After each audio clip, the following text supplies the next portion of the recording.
Hi guys, welcome back to the Gyan Dive. Today we're going to continue our Bhagavad Gita series and I'm super excited because today we're going to talk about chapter 8 of the Bhagavad Gita, which is Akshara Brahma Yoga. And I think this is one of, again, the most profound chapters that I've come across. Well, I think every chapter is pretty profound in its own way, but I found this one the most relatable to me, particularly. So, this chapter is like a warm reminder from the universe, a reminder that beneath the stress, the deadlines, the heartbreaks, the overthinking, there's a part of you that has never been touched, never been hurt, never been shaken.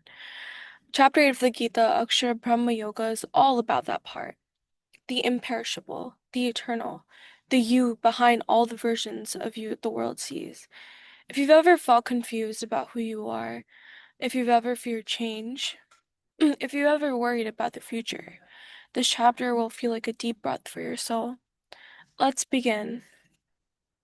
So, starts off with a bang with 8.1, where Arjuna asks Krishna, what is Brahman? What is the self? What is karma? And what is the universe? And who am I in all of this? Um, I love this moment because Arjuna is basically having a spiritual panic attack. He's asking all the questions that we ask when life stops making sense. What is my purpose? Why do I feel so lost? Who am I really? These aren't silly questions, they're sacred ones. So, the courage to question is the first step to awakening. That's the lesson in this shlok. So, the fact that you're questioning means that you're growing. Confusion is not a failure, it's a doorway to clarity. So, you know that moment when everything in life feels shaky, that moment when life is nudging you into a higher version of yourself and you ask these questions. Yeah, that's basically what Arjuna is going through here. Hey, now, 8.2, Arjuna asks, how does someone stay connected to the divine at the final moment? This isn't about physical death, it's about emotional deaths, the endings, the breakups, the job losses, the moments where your life collapses. So, the lesson here is that you don't rise during chaos. You rise because the peace you built before the chaos. Strength is not built in storms, it's revealed there. So your reactions during your lowest moments are shaped by the tiny habits you practice every day. The breathing, the journaling, the awareness. Now 8.3 talks about Brahman is the eternal soul, Adhyatma is the soul, and Karma is the force behind life.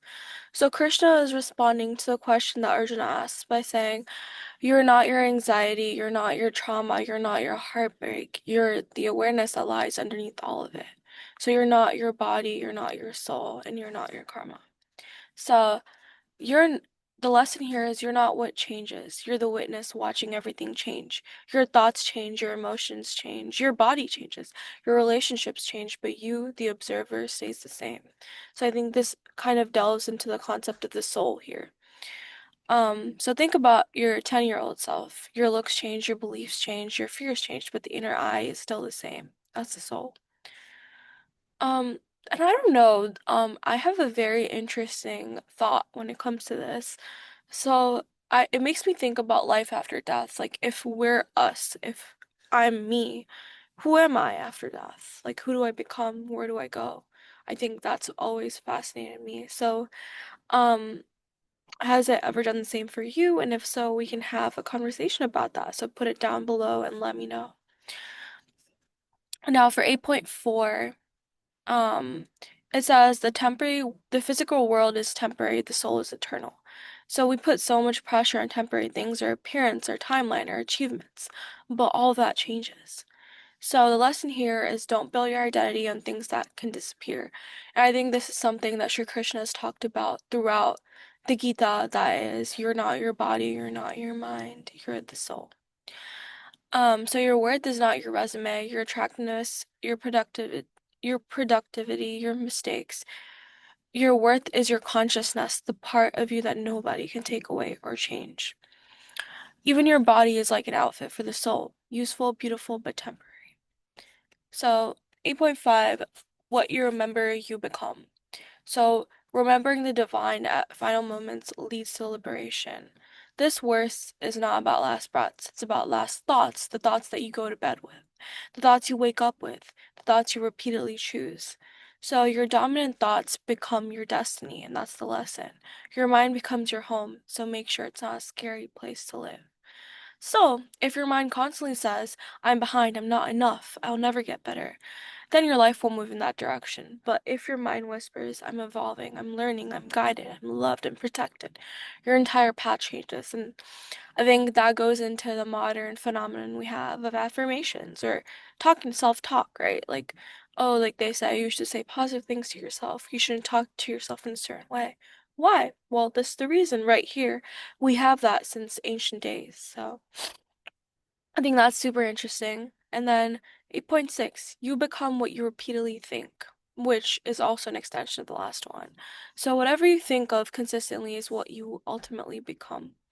This is manifestation before manifestation was cool. This is neuroscience before neuroscience existed. Your thoughts, the lesson here is your thoughts are rehearsals and your life becomes a performance. Your mind practices who you'll become. So if your mind practices fear, you live small. If your mind practices courage, you live authentically. Um, for Shlok 8.7, remember me always and still do your duty. Spirituality is not escaping responsibility, it's elevating the way you show up. So think about this. You meditate in the morning, you feel peaceful, and then someone texts you something annoying. Suddenly, peace gone. You spiral, you overthink, you react. This verse is saying, don't leave your spirituality on your yoga mat. Carry it into your day, into the fights, into the traffic, into your deadlines. That's real yoga. I think the Gita is really about this, like how you can practice yoga while living in the world and not becoming a sannyas, not like leaving all your responsibilities and your relationships. That's why Gita is so relevant, I think. So, verse 8.8 talks about steady practice plus devotion leads to divine. So, this is Krishna reassuring us you don't need to be perfect, you just need to be consistent. So, the lesson here is that consistency creates transformation, not intensity. So, it's like going to the gym. You don't get a six pack from one intense workout. You get it from showing up regularly, even if it's just 20 minutes. Same with your mind. Meditate for 5 minutes every morning and your entire day shifts. 8.9, um, so Krishna says, focus on the eternal, all-knowing, subtle divine. Krishna just wants us to look beyond the chaos outside and feel the calm within. So here the lesson is that the answers you're seeking are inside you, not on your phone. Have you ever scrolled for hours because you were anxious, hoping something on your screen will make you feel better? But the real comfort came when you finally closed your eyes, took a breath, and sat with yourself. That's what this verse is pointing towards, the peace beneath the noise. Verse 8.10, a disciplined mind rises higher, especially during endings. We don't rise because life gets easier. We rise because our mind gets stronger. So here the lessons is you build the mind you need for tomorrow with the practices you do today. I think this is something we saw in the previous shlok too, that how you react ultimately depends on what you've built, what practices you've built, what routines you've built, how you've trained yourself. So think about heartbreak. The first time someone broke your heart, it shattered you. Sure did for me. You couldn't function, you couldn't sleep, you couldn't think. But years later, you handled the loss better. Not because the pain was less, but because you were more grounded. Your mind matured, your inner stability grew, and that's what Krishna's talking about here. Verse 8.11, sages practice discipline for generations. This verse shows that inner peace isn't luck, it's a lifestyle. Here the lesson is discipline isn't punishment, it's devotion to your future self. So, waking up early to journal, turning your phone on do not disturb to protect your mind, choosing meditation over mindless scrolling. Those are not sacrifices, they're acts of self-love.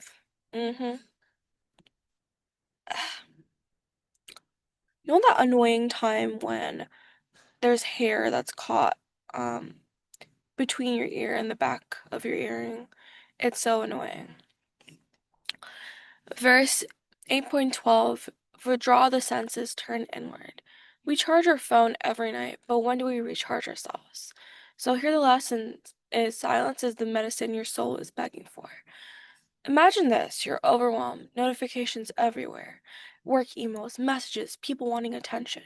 You put your phone on airplane mode, instant relief. The verse is in airplane mode for your soul.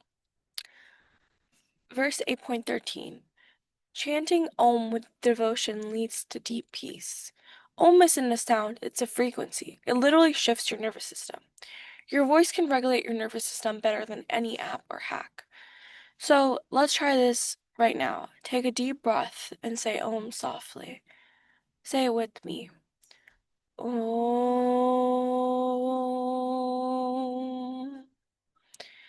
Feel your chest loosen, your shoulders drop, your mind quiet. That's the power of vibration. So I think this is a hack right here. This is this Om that's been here for like centuries, you know? It's something that we have at our disposal, but we just don't use. So this is a sign for you to use it more, and meditate so that you can experience this on a daily basis. Verse 8.14.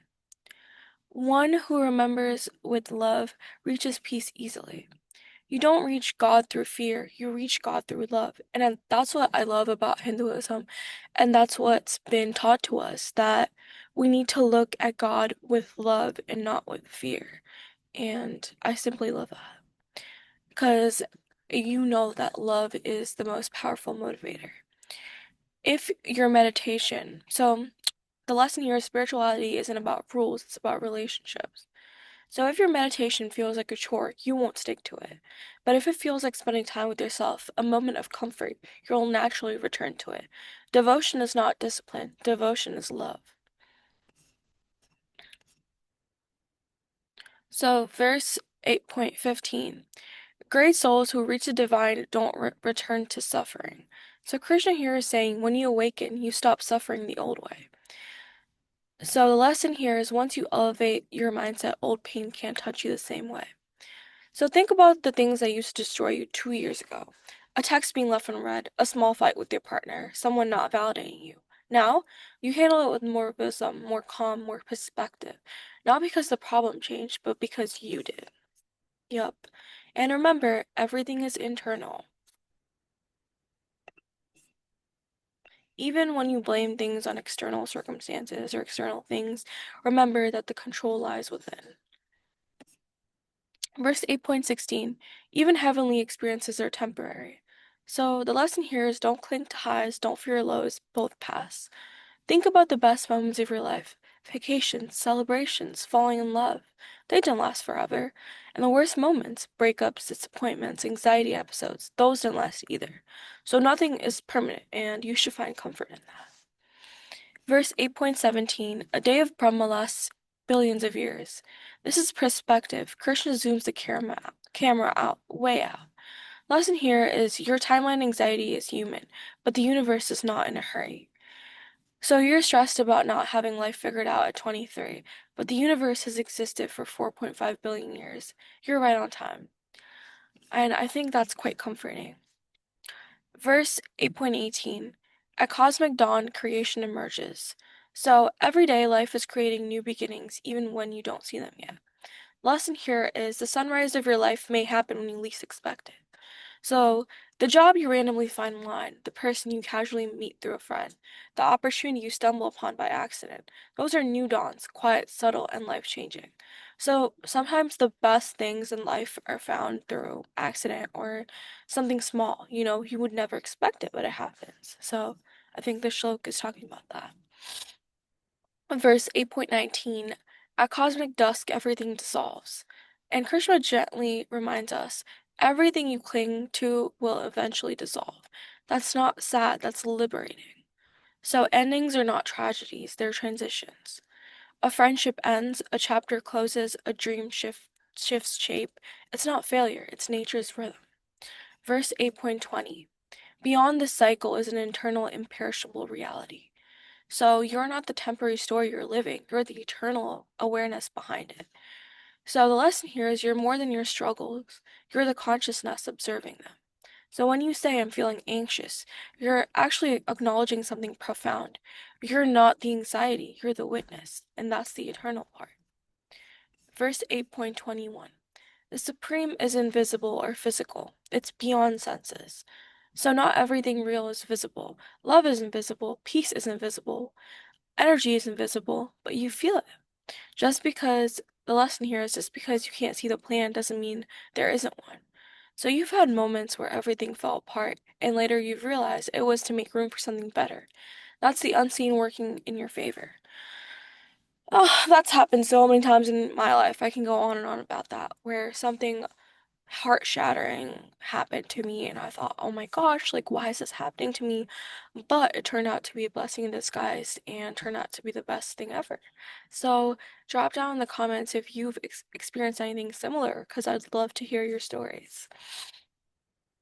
Um, Verse 8.22, the Supreme is reached through devotion and trust. Devotion doesn't mean rituals, it means alignment, surrender, trust. The lesson here is faith is choosing to trust even when the future is blurry. So your biggest breakthroughs happen when you finally stop controlling anything and just let life move. So you surrender, which is tattoo reference. I have a tattoo, which is surrender, and I got that on my 22nd birthday. And you can see why. It was heavily inspired by the Gita. Um, there are verse 8.23. There are two paths the soul can take after death. These paths symbolize inner states, light and awareness, or dark and confusion. The lesson here is you choose your path with every decision, thought, and habit. An example is the path of light, choosing healing, honesty, boundaries, self-awareness. The path of darkness, avoidance, numbing, staying stuck in your old patterns. Every moment you choose. Verse 8.24. The path of light leads to liberation. This is when you live consciously, not on autopilot. Awareness frees you, avoidance traps you. So when you actually communicate instead of shutting down, that's the path of light. When you face your fears, that's the path of light. When you sit with your emotions instead of escaping, that's freedom. The path of dark, verse 8.25, the path of darkness leads back into cycles. So when you live unconsciously, you keep repeating patterns. In order to break the patterns, you need to be aware of what's going on. Because oftentimes we repeat a pattern in our lives, and you can see that in your own life if you look at it carefully. There's probably a pattern you're repeating, whether that's in your career or your romantic relationships. There's definitely a pattern that's repeating. So you repeat what you don't repair. That's the lesson here.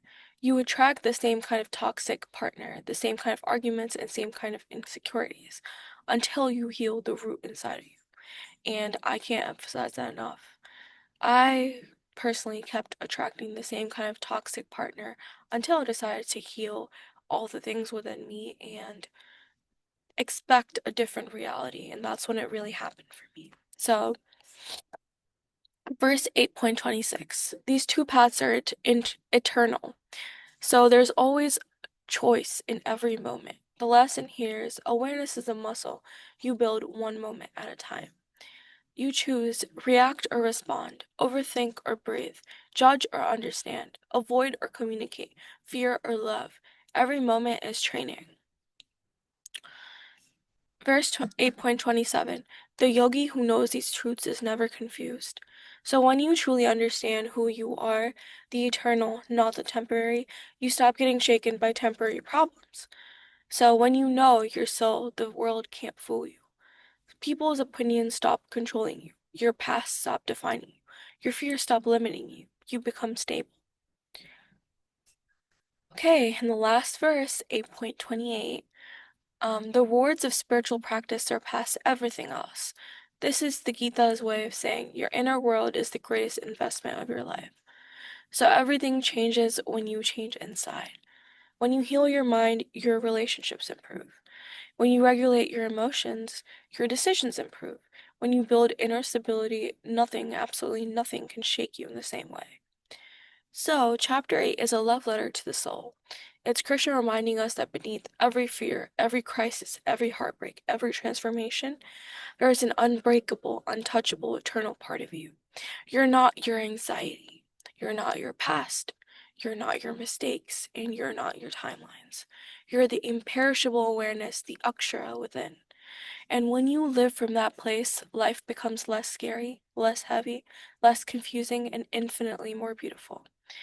Thank you for diving into your own depth today. Until next time, Om Namah Shivaya.